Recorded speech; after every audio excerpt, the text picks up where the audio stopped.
സംസ്ഥാന പൊതുമേഖലാ സ്ഥാപനമായ ടെൽക്കും കേന്ദ്ര പൊതുമേഖലാ കമ്പനിയായ എൻടിപിസിയും ചേർന്നുള്ള സംയുക്ത സംരംഭത്തിന് തുടക്കമായി. അങ്കമാലിയിൽ വ്യവസായ മന്ത്രി എളമരം കരീമാണ് പരിപാടി ഉദ്ഘാടനം ചെയ്തത്.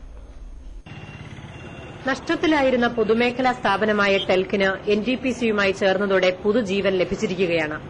ടെൽക്കിന്റെ പുനരുദ്ധാരണ നടപടികൾക്കായാണ് സംസ്ഥാന സർക്കാർ ഉടമസ്ഥതയിലുള്ള ഈ പൊതുമേഖലാ സ്ഥാപനവും കേന്ദ്ര പൊതുമേഖലാ കമ്പനിയും തമ്മിൽ സംയുക്ത സംരംഭത്തിന് തുടക്കമിട്ടത്. 5 വർഷം കൊണ്ട് 1000 കോടി രൂപയുടെ വിറ്റുവരവാണ് ലക്ഷ്യമിടുന്നതെന്ന് ചടങ്ങ് ഉദ്ഘാടനം ചെയ്തുകൊണ്ട് വ്യവസായ മന്ത്രി എളമരം കരീം അറിയിച്ചു.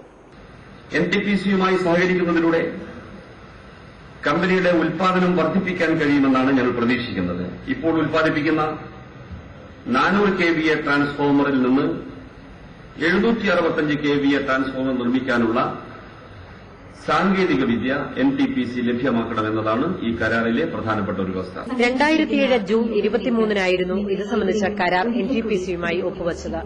വൈകാതെ 2 കമ്പനികൾക്കും തുല്യ പങ്കാളിത്തം ഉറപ്പുവരുത്തുകയാണ് ലക്ഷ്യം. പരിപാടിയിൽ ജോസ് തെറ്റയിൽ എംഎൽഎ അധ്യക്ഷനായിരുന്നു. TELK managing director S Venkateswaran report അവതരിപ്പിച്ചു. എംപിമാരായ K P Dhanapalan, P Rajeev, വ്യവസായ വകുപ്പ് principal secretary T Balakrishnan, V K Ibrahim Kunju MLA തുടങ്ങിയവർ പങ്കെടുത്തു. മനോരമ ന്യൂസ്, കൊച്ചി.